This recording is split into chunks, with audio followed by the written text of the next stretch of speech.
En el año 2013, una noticia estremeció a Chile. En una zona rural de la región de Valparaíso, las autoridades descubrieron una historia que parecía imposible de creer. Una secta, liderada por un hombre que se hacía llamar Antares de la Luz, había cometido un crimen en nombre de la fe. El caso no solo acaparó portadas, también generó preguntas. ¿Quién era este hombre? ¿Cómo convenció a personas de seguirlo ciegamente? ¿Y qué llevó a este grupo a cometer uno de los actos más estremecedores registrados en el país en las últimas décadas? Ramón Castillo Gaete, músico de formación y autodenominado guía espiritual, había construido una identidad mesiánica basada en creencias esotéricas, profecías apocalípticas y una mezcla de discursos sobre la purificación del alma. Se hacía llamar Antares de la Luz, en honor a una estrella brillante de la constelación de Escorpio. Para sus seguidores era un iluminado. Para la justicia chilena, fue un prófugo acusado de homicidio. En este lugar apartado, rodeado de vegetación y alejado de la vigilancia pública, Antares de la Luz organizó su comunidad. Allí, durante meses, llevó a cabo rituales espirituales y entrenó a sus discípulos para lo que él aseguraba sería el fin del mundo. Pero nadie imaginaba que esa devoción terminaría en tragedia. Lo que ocurrió en Coligay no solo sacudió a la opinión pública, sino que abrió un debate más amplio sobre el poder de la manipulación, el fanatismo y cómo personas comunes pueden verse envueltas en entornos destructivos cuando se ven guiadas por líderes carismáticos que prometen redención a cualquier precio. Ramón Castillo Gaete nació el 25 de abril de 1977 en Santiago de Chile. Creció en una familia de clase media, en una ciudad marcada por los contrastes y los cambios políticos de la época. Desde joven, mostró interés por la música, la espiritualidad y una necesidad constante de destacar entre los demás. Estudió pedagogía en música en la UMCE, donde se destacó como un estudiante apasionado por los sonidos andinos y las tradiciones ancestrales. Quienes lo conocieron lo describen como un joven inteligente, carismático, pero también reservado y profundamente introspectivo. Durante varios años, formó parte del grupo folclórico Amaru. Con ellos viajó por distintos países, incluyendo una gira por China. Fue precisamente en estos viajes donde, según sus propios seguidores, Castillo comenzó a interesarse por la medicina alternativa, la astrología y distintas corrientes espirituales orientales. A su regreso a Chile, comenzó un proceso de transformación interna. Se alejó del mundo académico tradicional y se sumergió en el estudio autodidacta de prácticas místicas y rituales chamánicos. En esta etapa nace su alter ego espiritual, Antares de la Luz, un nombre que él mismo eligió, inspirado en una de las estrellas más brillantes del cielo. Con una mezcla de discursos de purificación espiritual, teoría cósmica y sanación energética, Antares comenzó a atraer seguidores. No era un movimiento masivo, todo lo contrario, era selectivo. Quienes entraban a su círculo eran personas jóvenes, sensibles, en búsqueda de propósito y dispuestas a escuchar. Lo que al principio parecía un grupo de desarrollo espiritual, pronto se transformó en una comunidad cerrada. Ramón hablaba del fin del mundo, de energías oscuras, de enemigos invisibles y de su rol como salvador. Para él, no era simplemente un guía, era una reencarnación divina, enviada para proteger a los elegidos. Así fue como comenzó la historia de la secta de Coligüey, un grupo reducido de personas que, en busca de respuestas, se alejaron del mundo para seguir a un hombre que decía tener todas las verdades. Lo que no sabían es que estaban entrando en un laberinto del que no todos saldrían. Ubicada en la región de Valparaíso, Colliguay es una zona rural rodeada de cerros y vegetación. Fue en este lugar, lejos de las miradas externas, donde Ramón Castillo, ahora Antares de la Luz, estableció la base de operaciones de su comunidad espiritual. El grupo, compuesto por una docena de seguidores, en su mayoría mujeres jóvenes, se reunía regularmente para realizar rituales de meditación, ceremonias con plantas sagradas como la ayahuasca y prácticas de sanación energética.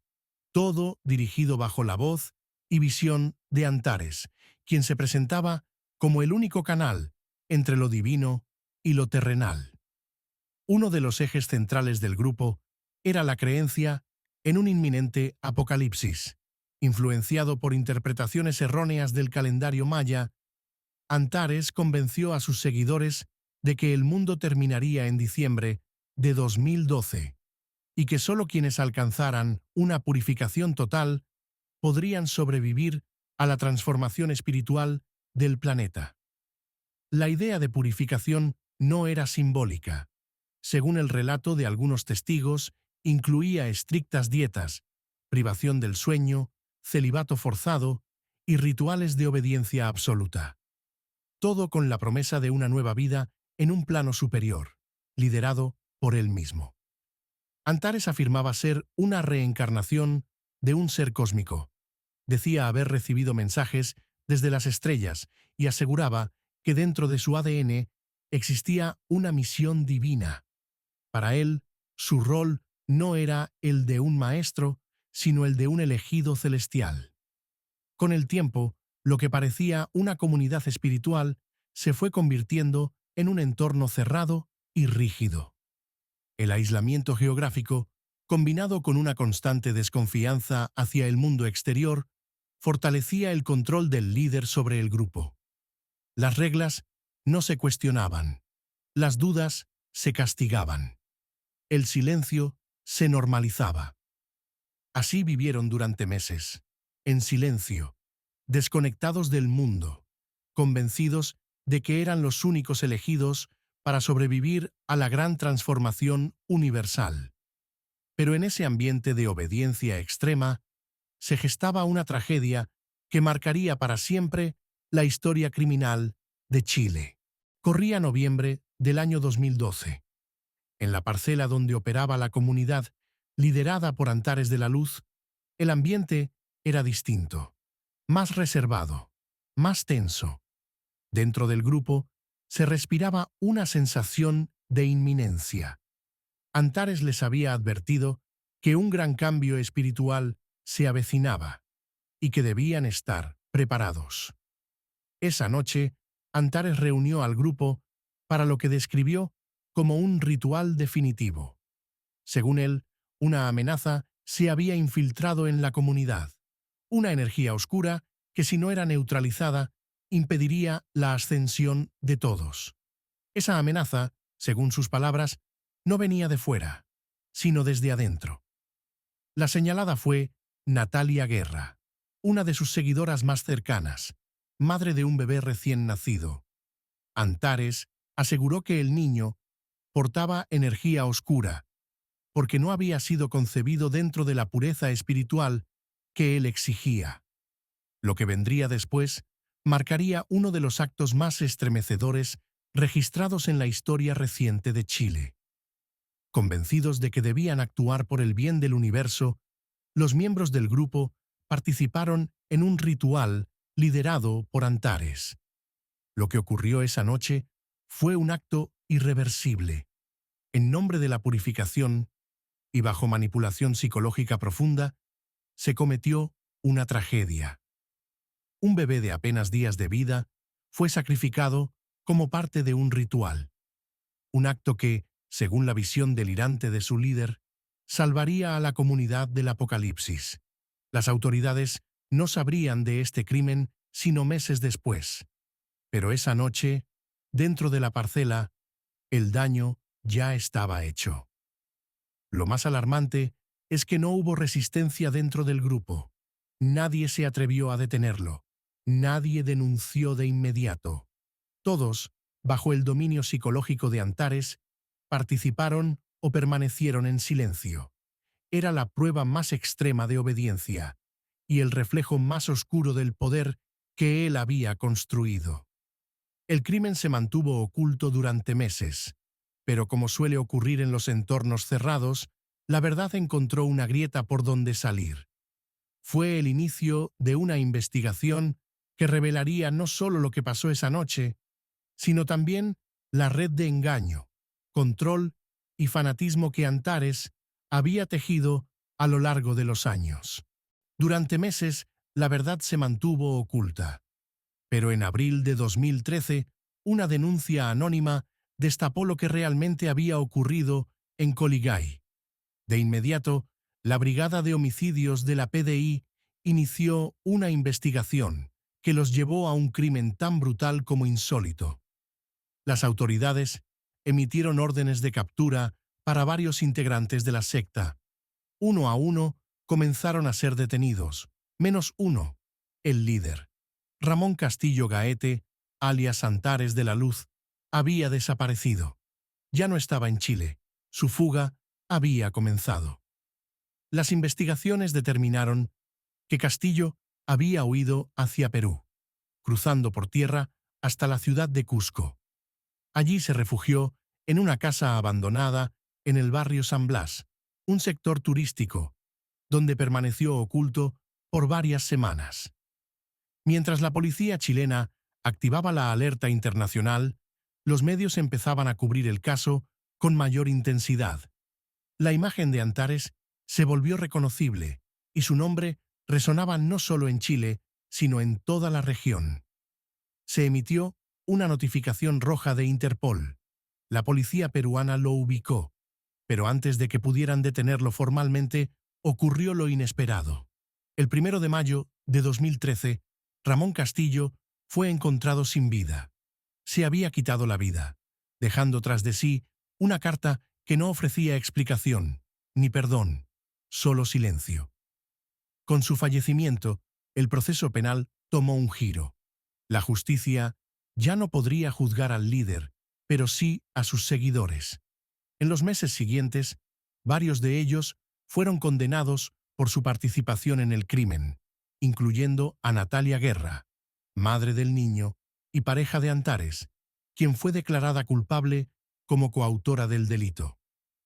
Las audiencias fueron seguidas de cerca por la prensa. El caso generó debate social, ético y legal sobre el poder de la manipulación, la libertad religiosa y los límites del fanatismo. Para muchos, la pregunta seguía siendo la misma. ¿Cómo personas comunes, con educación y sin antecedentes, llegaron a participar en algo así? El lugar donde ocurrió todo hoy permanece vacío. Solo el viento recorre la tierra donde una comunidad creyó haber encontrado la verdad y terminó sumida en su peor oscuridad. El líder ya no está, pero las heridas aún no cierran del todo. A veces, las tragedias más profundas no se gestan de un día para otro. Se construyen en silencio, en espacios cerrados, bajo promesas de redención. La historia de Antares de la Luz no es solo un crimen, es una advertencia.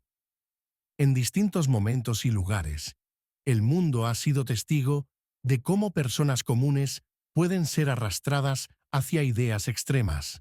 Lo que comienza como búsqueda espiritual puede transformarse en obediencia ciega, y cuando esa fe se combina con aislamiento, control y un liderazgo tóxico, el resultado puede ser devastador. Ramón Castillo no fue un monstruo en el sentido tradicional. Fue un hombre que supo utilizar el discurso espiritual para ejercer poder absoluto. Se aprovechó de la vulnerabilidad de sus seguidores y los llevó, paso a paso, a cruzar límites que jamás habrían imaginado por sí solos. El fanatismo no comienza con violencia, comienza con carisma, con una figura que hace sentir a los demás escuchados, especiales, diferentes.